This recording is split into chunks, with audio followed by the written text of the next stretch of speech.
जोहार। नवगठित झारखंड विधानसभा के प्रथम सत्र के आज चौथा और आखिरी कार्य दिवस हलै। आज माननीय राज्यपाल के अभिभाषण और अनुपूरक व्यय विवरणी में सम्मिलित अनुदान के मांगों पर वाद विवाद, सरकार के उत्तर और मतदान के दिन हलै। माननीय राज्यपाल के अभिभाषण पर धन्यवाद प्रस्ताव माननीय सदस्य श्री स्टीफन मरांडी द्वारा प्रस्तुत करल गेलै, जकर समर्थन माननीय सदस्य श्री प्रदीप यादव द्वारा करल गेलै। मैं प्रस्ताव करता हूं कि सदस्यगण माननीय राज्यपाल के अभिभाषण के लिए उनके प्रति कृतज्ञ हैं। अध्यक्ष महोदय, मैं माननीय सदस्य प्रोफेसर स्टीफन मरांडी द्वारा रखे गए प्रस्ताव का समर्थन करता हूं। माननीय राज्यपाल का अभिभाषण पर प्रस्तुत धन्यवाद प्रस्ताव पर चर्चा में पक्ष और विपक्ष के माननीय सदस्य श्री हेमलाल मुर्मू, श्री बाबूलाल मरांडी, श्री नमन विकसल कोनगाड़ी, श्री सुरेश पासवान, श्री अरूप चटर्जी, श्री सरयू राय, श्रीमती कल्पना मुर्मू सोरेन, श्री जनार्दन पासवान और श्री जयराम कुमार महतो सब हिस्सा लियल थी। तो ये हमें इस बात की चिंता करनी चाहिए सरकार को, और इसीलिए हमने कहा कि सरकार अगर ये कह रही है कि राज्य सरकार कुछ नहीं कर सकती है, तो फिर आप राज्य सरकार और भारत सरकार को भेज दीजिए। हम झारखंड में सरकार से आग्रह करके एनआरसी करा दिया जाए, ताकि ये पता चलेगा कि कौन कहां से आए हैं, कब आए हैं, कैसे आए हैं और कैसे कौन बसे हुए हैं। कि केंद्र सरकार योजनाएं बनाती है, लेकिन उनको लिए हमारे राज्य के गरीब गुरबा उन लोगों की चिंता वो तनिक भी नहीं करती है। और जब बिजली के बिल आते हैं, इस महंगाई के दौर में जब हमारा खाना पीना रोटी कपड़ा हर चीज महंगा हो गया है, और उसमें जब लंबे लंबे बिजली बिल आती हैं, उसका भुगतान करना भी मुश्किल हो जाता है। चर्चा के उत्तर माननीय मुख्यमंत्री द्वारा दिलायल गेलै। कार्यों को लोगों के आंखों के सामने दिखाना हमारी पहली प्राथमिकता है, ताकि लोगों को ये पता चले कि आज हम लोगों ने कितनी लंबी लकीर इस राज्य के लिए खींचा है। बहुत सारे माननीय 7 बार 8 बार 9 बार 10 बार यहाँ माननीय सदस्य लोग जीत के आए हैं अध्यक्ष महोदय, और परिवर्तन अगर कहीं दिखा है अध्यक्ष महोदय अलग राज्य होने के बाद, तो 2019 से परिवर्तन होना दिखा है। चाहे आधारभूत संरचना को लेकर हो, चाहे अध्यक्ष महोदय पर्यटन के क्षेत्र में हो, चाहे अध्यक्ष महोदय रोजगार सृजन को लेकर हो,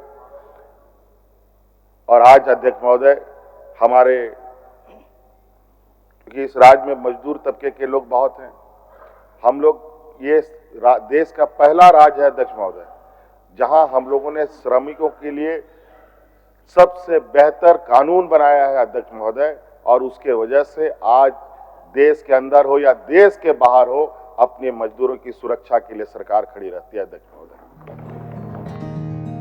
आज सदन में जिला खनिज फाउंडेशन ट्रस्टों के वित्त वर्ष 2020-21 और विश्व 2021-22 के वार्षिक प्रतिवेदन और राज्य स्तर पर तैयार प्रतिवेदन के एक प्रति सभा मेज पर रखल थी।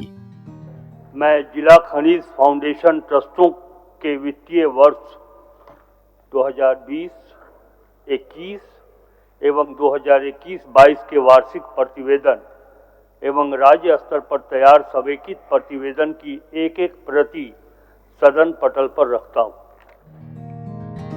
दोसर पाली में वित्तीय वर्ष 2024-25 के द्वितीय अनुपूरक व्यय विवरणी में सम्मिलित अनुदान के मांगों पर वाद विवाद भेलै। अनुदान मांगों पर चर्चा के शुरुआत माननीय सदस्य श्री सत्येंद्र नाथ तिवारी के कटौती प्रस्ताव से शुरू भेलै। राज्य के वर्तमान हालात से उस अनुपूरक बजट का कोई तारतम्य नहीं है। राज्य की दिशा दशा दूसरी ओर, अब बजट में मांग दूसरी ओर। अनुदान मांगों के चर्चा में सत्ता पक्ष और विपक्ष के माननीय सदस्य श्री उदय शंकर सिंह, श्री नवीन जायसवाल, श्री राजेश कच्छप, श्री चंद्रदेव महतो, श्री सरयू राय, श्री अमित कुमार यादव, श्री जनार्दन पासवान, श्री निर्मल कुमार महतो और श्री जयराम कुमार महतो भाग लियल थी। किसानों को खेती करने में अब कितनी सुविधा हो रही है, ये लोग जाके देखें देहात में, खेत में और सब जगह, तो समझ में आएगा। इसमें मैं एक सुझाव देना चाहूँगा कि कृषि से संबंधित जितना भी कनेक्शन है देहातों में, उस पर जरा विशेष ध्यान देने की जरूरत है। अब इतनी बड़ी राशि जब ली जा रही है और द्वितीय अनुपूरक के माध्यम से सदन की अनुमति ली जा रही है, तो सरकार को ये बताना चाहिए कि 30 नवंबर तक सरकार के किस विभाग ने कितना खर्च किया है और कितना खर्च अवशेष रह गया है, और ये जो प्रतिपूर्ति इसकी करेंगे इतनी बड़ी राशि की, तो किस किस विभाग के बजट पे कटौती करके उसका सरेंडर करा के और इसके लिए धनराशि ली जाएगी। अनुदान मांगों के चर्चा के उत्तर माननीय वित्त मंत्री श्री राधा कृष्ण किशोर द्वारा दियल गेलै और अनुदान मांगों के सदन में पारित करल थी। जनता की आशाओं और आकांक्षाओं को पूरा करना ये हमारी जिम्मेवारी, ये दूरदृष्टि है श्री हेमंत सोरेन की सरकार का कि उन्होंने इस पैसे को सरेंडर होने से बचाया। मैया सम्मान योजना और बिजली 200 यूनिट ऐसे जो कार्यक्रम है गरीबों के लिए, उस पर यह पैसा खर्च किया। विधायी कार्य के तहत आज झारखंड विनियोग संख्या 4 विधेयक 2024 के सदन से पारित करल थी। अब झारखंड विनियोग संख्या 04 विधेयक 2024 प्रभारी मंत्री वित्त। मैं प्रस्ताव करता हूं कि झारखंड विनियोग संख्या 4 विधेयक 2024 स्वीकृत हो। प्रश्न यह है कि झारखंड विनियोग संख्या 4 विधेयक 2024 स्वीकृत हो। जो इसके पक्ष में है वहाँ कहें, जो इसके विपक्ष में है वह ना कहें। मैं समझता हूँ कि पक्ष में बहुमत है, पक्ष में बहुमत है, प्रस्ताव स्वीकृत हुआ। इस कार्यवाही के बाद माननीय अध्यक्ष सदन में अपन समापन भाषण दियल थी। माननीय सदस्यगण, षष्ठम झारखंड विधानसभा के पहले 4 दिवसीय सत्र का सुखद समापन होने जा रहा है। इस सत्र में सभी नवनिर्वाचित माननीय सदस्यों का शपथ ग्रहण संपन्न हुआ। मैं समझता हूं कि यह गौरव का क्षण होता है और जनता के प्रति उत्तरदायी होने का एहसास कराता है। सदन में माननीय राज्यपाल महोदय की अभिभाषण हुआ। अभिभाषण के माध्यम से नवगठित सरकार ने अपनी प्राथमिकताओं को रेखांकित किया।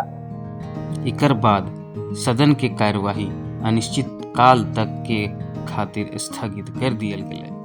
आने वाले दिनों में क्रिसमस, नया साल, मकर संक्रांति, सोहराय, बसंत पंचमी हम मनाएंगे।